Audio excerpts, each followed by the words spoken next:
Hello, ladies and gentlemen. Thank you for being here today. Whether you're fresh out of a breakup, stuck in emotional limbo, or just trying to make sense of someone's silence, I want you to know you're not alone. We've all had moments where we wonder, is he waiting for me to reach out? In those quiet, uncertain spaces, our minds spin with questions and self-doubt. But today, I want to bring you clarity. We're going to talk about the subtle signs, the emotional games, and most importantly, how to protect your self-worth through it all. Let's dive into what's really happening underneath the silence. You might be thinking, if he hasn't reached out, that must mean he's moved on. But let's pause there for a second. Silence doesn't always equal closure. Sometimes silence is a strategy. Sometimes silence is fear in disguise.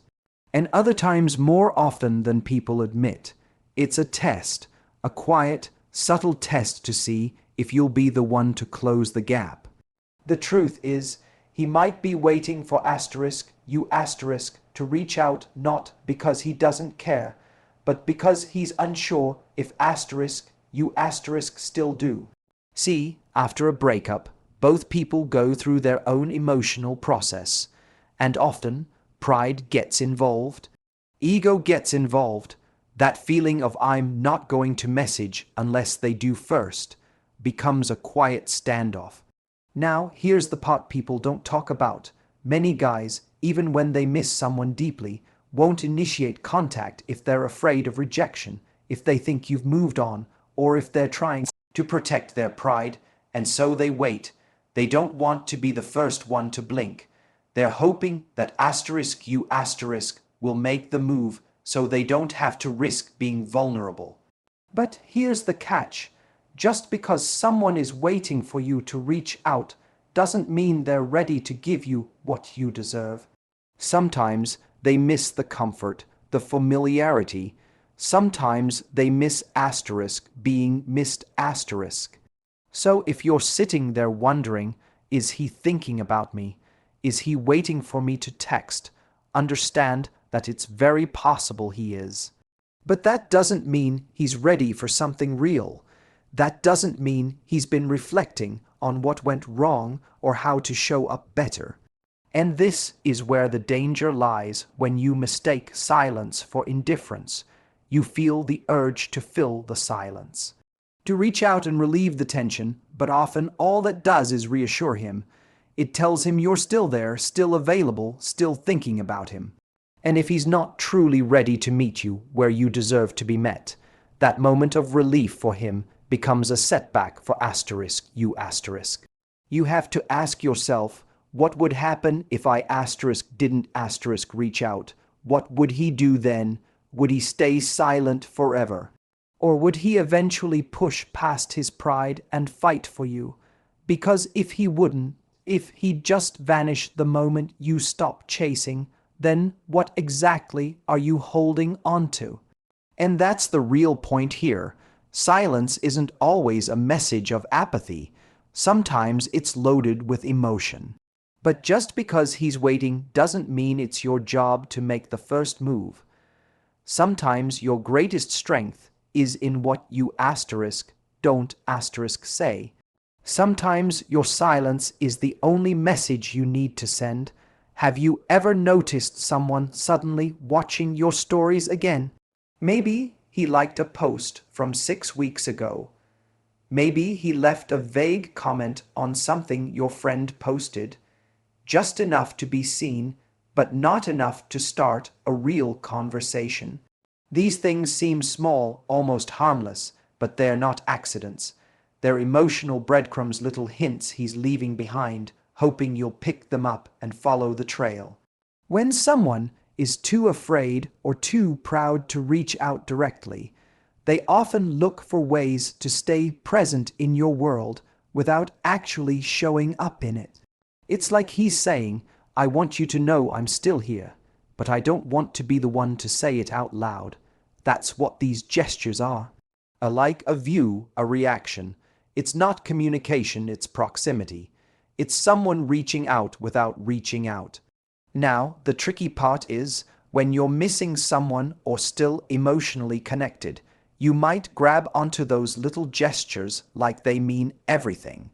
You think, asterisk, why would he watch my story if he didn't care? Why would he engage if he was really over it? Asterisk, and the truth is, you're not wrong for noticing. You're human. These things asterisk do asterisk mean something, but they don't always mean what you want them to mean. Sometimes he's just checking if the door is still open. He wants to know, are you still paying attention? Are you still affected?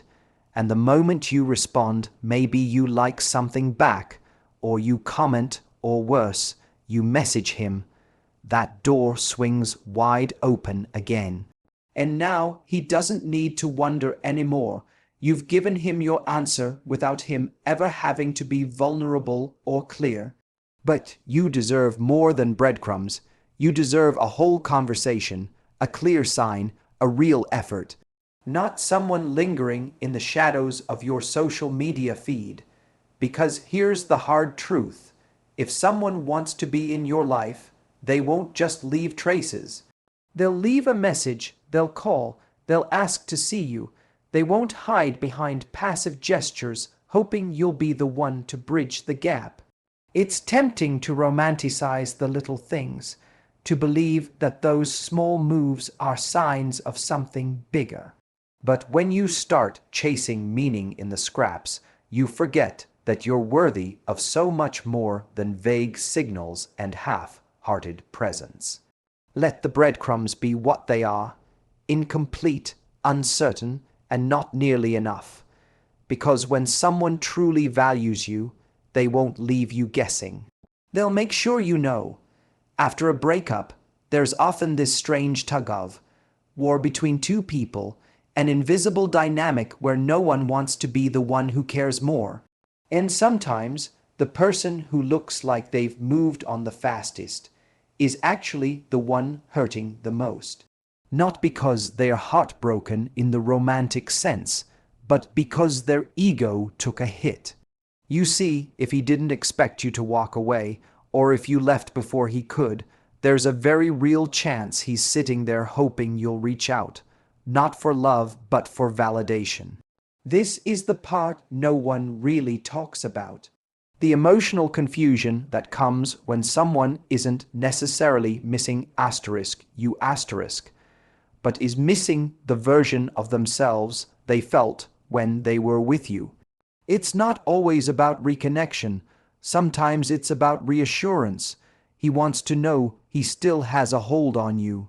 That even after all the silence, after all the space, you still think of him, still want him, still care enough to be the one who reaches out first.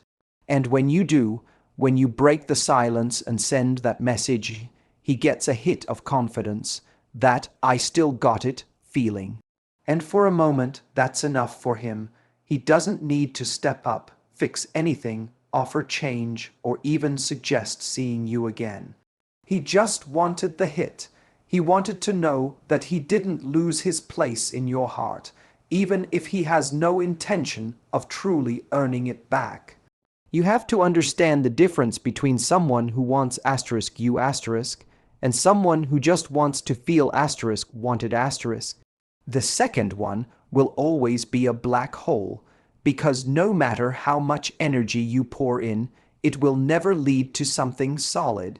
It will never grow into something safe or fulfilling. It's just a temporary fix for someone's wounded pride. That's why self-worth is so critical in these moments. Because when you don't know your own value, it becomes way too easy to slip into a dynamic where you're feeding someone's ego instead of protecting your own heart. You think, maybe if I reach out, something will change, but the only thing that usually changes is your own peace. If he truly cares, he'll make it known. not by sitting in silence hoping you'll do the work, but by putting in effort, taking initiative, and showing up in ways that matter. Until then, every moment you hold your ground is a moment you're reminding yourself and him that you are not an option waiting to be validated. You're a standard waiting to be met. One of the biggest lies we tell ourselves after a breakup is that if we stay silent, we'll be forgotten. That if we don't reach out, we'll disappear from their mind. But the truth is, silence isn't passive. It's powerful, and when someone expects you to break first, to cave, to text, to call, and you don't, that silence speaks louder than anything you could possibly say. He notices it, even if he doesn't show it, even if he pretends he's fine, going about his life like it doesn't faze him. Deep down, he's aware. Every day that goes by without a message from you chips away at his assumption that he still holds space in your life, especially if he thought you'd be the one to fold first. If he was banking on your pattern of being the fixer, the chaser, the one who always shows up, even when he doesn't. When that pattern breaks, it shakes him. There's a moment that happens, quietly and internally, when someone who's waiting for you to reach out realizes you're not going to. It stirs discomfort, doubt. Suddenly, the control they thought they had over the situation starts to feel shaky. And here's the key: it's in that space of discomfort where real reflection begins. That's when he starts questioning himself. Not you, asterisk himself. Asterisk, why hasn't she reached out? Is she over me? Did she finally move on? These are the kinds of thoughts that enter his mind when your silence stretches long enough. And they create the kind of pressure that no message ever could. Because unlike a text, your silence doesn't offer him the chance to feel reassured. It doesn't hand him the upper hand. It forces him to sit in the uncertainty. The very same uncertainty you've probably felt 100 times before. That's why holding your silence isn't weakness. It's strength, it's grace, and most importantly, it's clarity. It's showing that you won't be pulled back into something that isn't clearly, directly, and intentionally being rebuilt. You're not punishing him with distance, you're protecting yourself with it. You're giving him the space to come forward if he really means it, or to stay gone if he doesn't. And I know it's hard. I know that every day you don't hear from him can feel like confirmation that it's over. But more often than not, the silence is louder for him than it is for you, because you're growing in yours. He's doubting in his, so when you're wondering if he's thinking about you, or if your silence is being noticed, trust me, it is. But the real question isn't whether he notices. The question is what he's willing to do about it. There's a moment after a breakup when the loneliness hits. Not always right away, sometimes it sneaks up on you. You're going about your day, maybe doing fine, and then suddenly you get that urge to reach out. Just to say something, just to check in, just to feel connected to what used to be familiar. And in that moment, it feels harmless. It even feels right. But the question I always come back to is this. Asterisk, is it loneliness talking, or is it self, worth guiding you? Asterisk, when you're in a place of pain or vulnerability, your mind starts telling stories. Maybe he's missing me too. Maybe he's waiting for a sign. Maybe if I say something, we can fix it. And look, those thoughts aren't shameful, they're human. But they're also dangerous if you don't pause and ask where they're coming from. Loneliness is a powerful motivator, but it's not a wise one. It pushes you to act out of absence, not out of abundance. It convinces you that any connection, even if it's inconsistent or unclear, is better than no connection at all. But acting from that space only reinforces the idea that you need someone else to soothe what you're feeling. And when that someone can't meet you where you are, or worse, doesn't intend to, it leaves you even more empty than before. Self-worth, on the other hand, moves slower, it's quieter, it asks harder questions. It says, I miss him, yes, but do I miss how he made me feel, or do I miss who he really was? It says, even if he's thinking about me, has anything actually changed? It forces you to sit with the discomfort rather than escape it. And that's not easy, but it's necessary, because here's the truth. Reaching out might bring temporary relief. It might fill the silence for a moment, and it might even get a response. But if nothing meaningful has shifted, you'll just end up right back where you started, uncertain, disappointed, and questioning your worth. And that cycle, once you've lived it enough times, starts to erode your confidence, not because of what he's doing, but because of what you keep allowing. You don't need to prove you care. You don't need to be the one to keep the connection alive. That's not your job anymore. Your job is to honor your own growth, to respect the space you've created, and to trust that if he truly has something real to offer, he'll come forward clearly without hints, without games, without waiting for you to do the emotional labor. So before you send that message, ask yourself one thing: if I knew my worth, would I still be doing this? We often find ourselves waiting for signs, watching for anything that might suggest he's thinking about us, that he's missing us, that maybe, just maybe, he's still holding on. And so we overanalyze the story views, the old photos he hasn't deleted, the occasional accidental like. We wonder if those little signs mean something bigger. But here's the reality. If someone truly wants to be with you, if they genuinely value you, they won't make you work this hard to figure it out. Someone who is serious about you won't sit back hoping you'll reach out first. They won't leave the door half open and expect you to walk through it. They'll step up, they'll be intentional, they'll take action that leaves no room for doubt. Because when someone values you, they want to remove uncertainty, not create more of it. They understand that silence isn't attractive when it's filled with confusion. It's just avoidance. And yet, when we care, when we still feel that emotional attachment, we're tempted to convince ourselves that maybe he's just scared. Maybe he's not sure how to reach out. Maybe he's waiting for a sign from asterisk us asterisk. But that way of thinking keeps us stuck in limbo. Because we're constantly trying to interpret his inaction as something meaningful, when really inaction is often the clearest message there is. A man who truly wants to come back into your life will find a way. He won't let fear stop him. He won't rely on you to carry the weight of the emotional risk. If anything, he'll respect your silence enough to understand what it took for you to hold it. He'll know that if you haven't reached out, it's not because you don't care. It's because you value yourself enough not to chase someone who isn't clearly choosing you. You don't have to be the exception.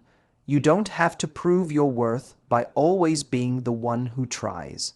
The right person doesn't need to be convinced. They just need to be given the space to rise to the occasion. And if he doesn't, if he stays silent, if he leaves it all up to you, then that's your answer, because the truth is, love doesn't hide. Effort doesn't whisper.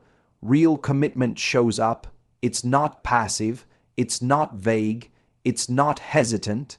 So if he's really out there wondering, really missing you, really ready to rebuild something meaningful, you won't have to wonder.